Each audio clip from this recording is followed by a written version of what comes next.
Good afternoon, man. First chance to talk with you. So before we move forward, maybe we can go back just a little bit. Having to deal with the pandemic and then the uncertainty of whether you'd be cleared by the NCAA and then the SEC. Talk about that time period, what it was like, and then finally the relief to be able to join your teammates in game action. Yeah, absolutely. Yeah, it was a very different time, a lot of uncertainty between everybody, not just me, but it was a great weight off my shoulders, when I became eligible and everything got cleared. I was just happy to be able to compete with my teammates.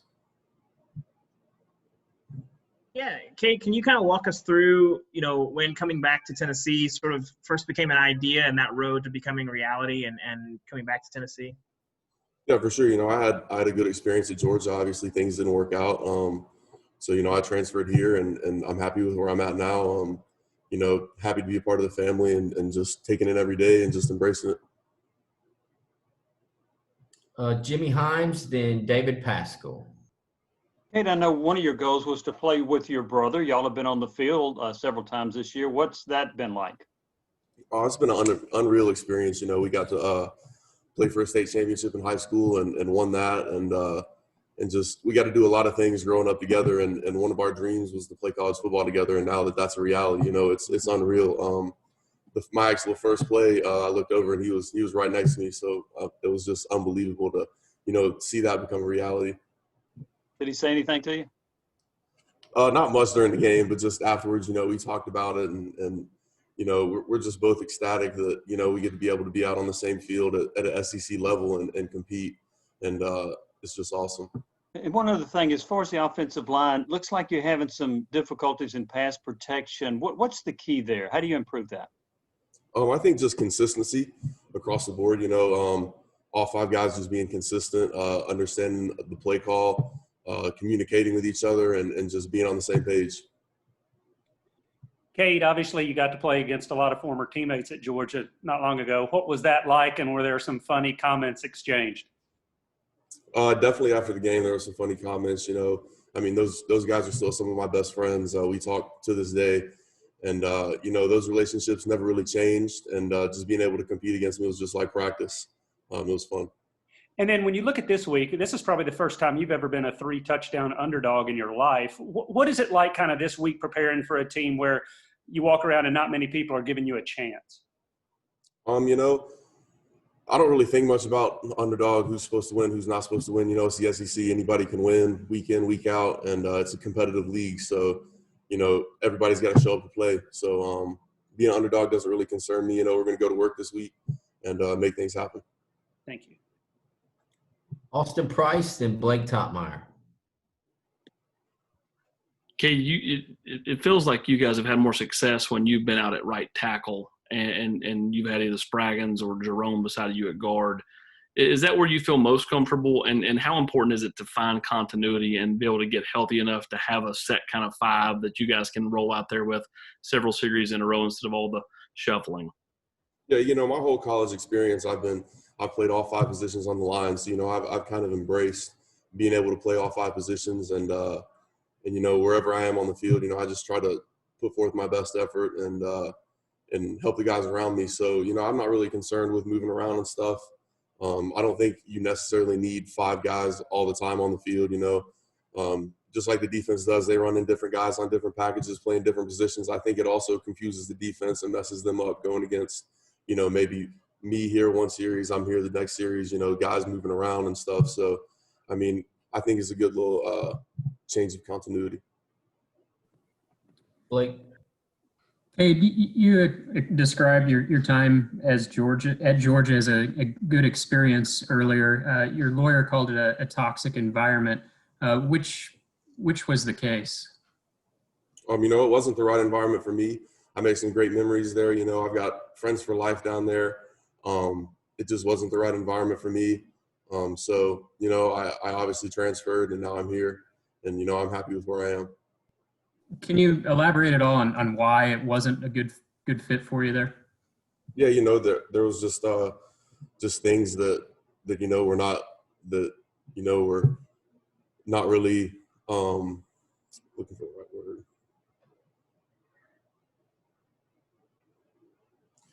things that just weren't like, it wasn't really for me, and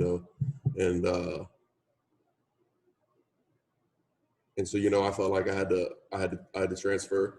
And so I did so, and now I'm happy with where I am. We'll go to Patrick Brown and then Vince Farrar.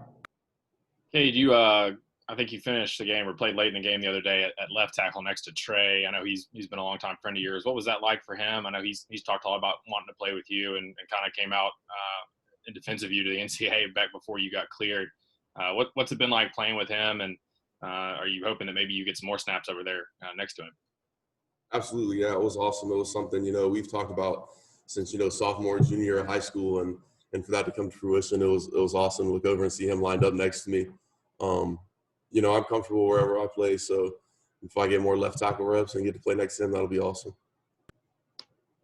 Cade, how was your adjustment in terms of coming in and trying to help the team get better from a leadership standpoint, being that you're new, but you are an upperclassman, and I'm sure your voice does carry some weight? What kind of balance was that for you to maybe fit in, but then also try to help this team do something special this year while you're there? Yeah, I took it upon myself to try to help the younger guys just come along and grow up a little bit, and help them with anything they needed help with, whether it's off the field, on the field. I've lived it for a couple years, so I could definitely help them and give them some tips and pointers. But one thing that the coach has stressed to me, even though that you're just coming in here, you got to be a leader for us, and I try to take that upon myself. And one quick follow-up, how different is the Cade Mays in 2020 versus the one that was being so heavily recruited around the country? How different are you as a person? I feel like I've grown up a lot in the last, 2.5 years. I feel like I've matured a lot on the field and off the field, and I'm liking the person I've become. All right, we'll go to Gustavo and then back to Austin Price.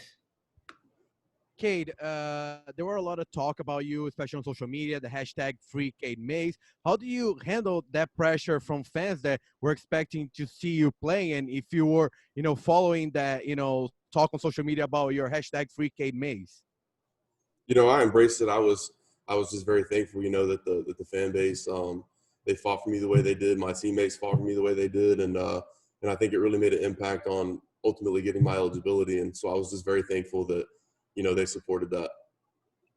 And quick follow-up, and to handle that pressure, because I imagine, that was, nice to embrace, but once they came to the field, I imagine it wasn't easy to fulfill that expectations of the fans. I wouldn't really say there was a pressure or anything. I just go out and play my game week in and week out, and give my best effort and do the best I can. So I wouldn't necessarily say there was a pressure, Cade, everybody gets to write their own story, and your story's had some twists and turns to it. But when you came back in the building, not necessarily the first practice or the first game, but when you walked in the building as a member of the football team here, what were the emotions? Because I'm not sure you ever saw yourself coming back here, but yet there you were as a part of this program. And how much did the fact that Coach Pruitt and Coach Friend and those guys, the way they recruited Cooper and just kind of stuck with him, even though you had just made your own decision to go to Georgia, how much did that impress upon you, what kind of men they were? Absolutely. Coach Pruitt, Coach Friend, they were very receiving of me when I came here, and I was just very thankful for the relationship that I built with them when I got here. And as far as the emotions, I was just, even when I went to UGA, I still had great friends on this team, and we talked all the time. And so just coming back and rebonding those friendships and just, strengthening them, it was awesome to come back and see all my friends and stuff and just be a part of this team. All right, Eric Kane, and then back to David Aubin. Hey, Cade, it's kind of full circle. You played high school football in the area and now playing at the University of Tennessee. How did Steve Matthews, Justin Anderson, and the rest of those coaches at Catholic prepare you for football life here in the SEC? They definitely did a great job. They pushed us in practice to be the best we could be, game situations the best we could be, and in the classroom and stuff, and make sure we got all our stuff done. as far as like on the field, the practices at Catholic are very up tempo, very fast paced. So it was good acclimation to college. Cade, there hadn't been very many people who've gotten to transfer inside the conference and play immediately. What was sort of the case for why you deserve to be able to do that? I just feel like the SEC, I laid my appeal out, and the SEC and NCAA felt like that deserved me to have my eligibility. So that was their decision they made, and I'm just thankful that was their decision. What was that first week like when you weren't able to play? I watched the game from home, and it was something that I hadn't done before. So it was it was uncomfortable, made me really uneasy. And but seeing that my team got the win made me very happy, and guys played well. So I was there to support them. We'll go back to Rick Russo and then back to Jimmy Himes. Cade, initially in your career, college career, you watched Jared Garantano from the other sideline. What is it like now being a teammate of his? How is he as a teammate, a competitor, and a friend on that offense? Yeah, he's a great competitor, great teammate, great friend. He comes to work every single day, works his butt off. He's always in the film room, always staying after, getting extra work, and just a great guy. He's a good leader for our team, and we believe in him. Cade, Coach Pruitt has talked about how COVID made a lot of people miss a lot of practices before the season started, and he's indicated he thinks that has maybe had a little bit of an impact. Do you think that as many players sitting out as they did, and many of them were on the offensive line, do you think that's had an impact on the continuity of the offensive line play? I wouldn't use it as an excuse, but definitely not getting our full practices and stuff in, and not having all the pieces of the puzzle in there definitely makes it difficult. But I wouldn't use it as an excuse.